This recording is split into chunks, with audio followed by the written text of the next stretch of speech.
Hello दोस्तों, आप सभी का मेरे चैनल पे स्वागत है। आज मैं वर्ग्स अर्थात स्क्वायर से संबंधित जितने भी फार्मूला बन सकते हैं सारे फार्मूलाओं को मैं लेकर आया हूं। इसलिए वीडियो के लास्ट तक आप बने रहेंगे और चैनल को सब्सक्राइब करेंगे, लाइक करेंगे और शेयर करेंगे। यह आपका ए बी सी डी एक क्या दिया गया है, यहाँ एक चीज़ जो है ए बी, तो यहाँ सी देना चाहिए और यहाँ पर डी। ठीक है, ऐसे रहता है। ठीक है, तो ए बी सी और डी एक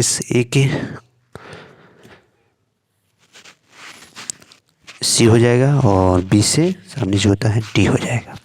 अब हमें निकालना है कि वर्ग का क्षेत्रफल। क्या निकालना है? वर्ग का क्षेत्रफल।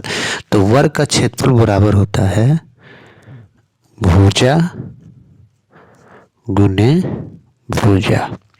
और एक और बात है, जो भी यह वर्ग दिया गया है इस वर्ग का यहाँ जो कोण बनता है सारे कोण 90 डिग्री का बनता है। ठीक है,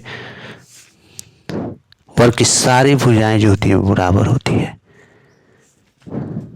सारी भुजाएं क्या होती है? वर्ग की बराबर होती है। उसके बाद हम निकालेंगे कि वर्ग का परिमाप हम कैसे निकालते हैं। तो वर्ग में 4 भुजाएं होती है, 4 साइड होती है, इसलिए 4 साइड को जब हम भुजा से मल्टीप्लाई कर लेते हैं, 4 को जब भुजा से मल्टीप्लाई कर लेते हैं तो आपका क्या निकल जाता है? वर्ग का परिमाप निकल जाता है। ठीक है, कि इस वर्ग का परिमाप कितना है।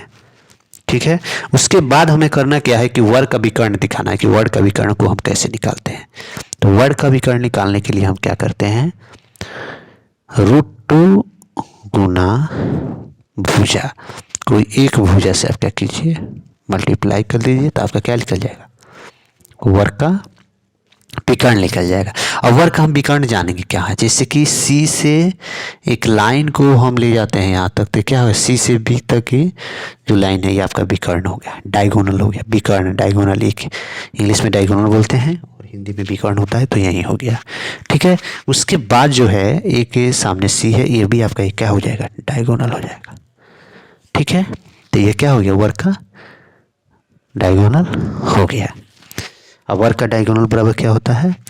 √2 गुना भुजा होता है। ये काफ़ी इंपॉर्टेंट रहता है क्वेश्चंस। उसके बाद जो है वर्ग का हमें क्या निकालना है? भुजा निकालना है। कब? वर्ग का भुजा निकालना है। कब? भुजा दो तरह से हम निकाल सकते हो। अगर आपके पास विकर्ण दिया गया हो तब भी निकाल सकते हैं भुजा। अगर आपके पास क्षेत्रफल दिया गया है तब भी आप भुजा निकाल सकते हैं। अगर आपके पास क्षेत्रफल दिया गया है तब आपको वर्ग का भुजा निकालना है, तो आप कैसे निकालेंगे? जब आपके पास क्षेत्रफल दिया रहेगा और वर्ग की भुजा निकालना है तो रूट अंडर हम क्या कर लेंगे? क्षेत्रफल कर लेंगे। तो क्या किसका वैल्यू निकल जाएगा? भुजा का वैल्यू निकल जाएगा। क्या कर जाएगा?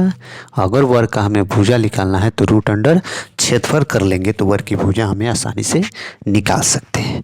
अब दूसरा केस, अगर आपको विकर्ण दे दिया गया है तब बोले कि थोड़ा बना के दिखाइए कैसे निकालिएगा।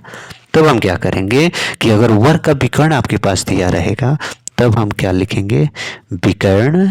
अगर विकर्ण दिया रहेगा तब इस फार्मूला को यूज करेंगे। अगर क्षेत्रफल दिया रहेगा तब इस फार्मूला को यूज करके हम वर्ग का भुजा निकालते हैं। ठीक है, तो विकर्ण बट्टा हो जाएगा √2। ठीक है, यहां से देखिए ना, यहां से 3 नंबर जो है वर्ग का विकर्ण बराबर √2 गुने भुजा होता है। तो भुजा हमको निकालना है, तो अब विकर्ण है ही, तो विकर्ण को जब √2 से हम डिवाइड कर देंगे तो हमारे पास क्या निकल जाएगा? वर्ग का भुजा निकल जाएगा। उसके बाद लास्ट क्वेश्चन है कि वर्ग का क्षेत्रफल को हम कैसे निकालते हैं। वर्ग का क्षेत्रफल कैसे निकालते हैं? वर्ग का क्षेत्रफल कैसे निकालते हैं? अब बोलिएगा कि सर आपने तो बता दिया है कि ऊपर में कि वर्ग का क्षेत्रफल बराबर भुजा गुना भुजा होता है, लेकिन अगर आपके पास विकर्ण दिया गया हो तब आप वर्ग का क्षेत्रफल कैसे निकालेंगे? अगर आप बोलिए कि सर तो हम तो क्या करेंगे, भुजा निकाल लेंगे और उसके बाद क्षेत्रफल निकाल लेंगे। अगर आपका मन नहीं है कि नहीं मैं भुजा नहीं निकालूंगा, मैं डायरेक्ट विकर्ण से क्या चाहता हूँ, मैं डायरेक्ट विकर्ण से वर्ग निकालना चाहता हूँ, विकर्ण दिया गया है उस विकर्ण से हम डायरेक्ट मैं निकालना चाहता हूं कि वर्ग का क्षेत्रफल कितना होता है, तो कैसे निकाल सकते हैं? तो उसके लिए एक फार्मूला होता है विकर्ण। ठीक है, विकर्ण का स्क्वायर अब बट्टा हो जाएगा 4।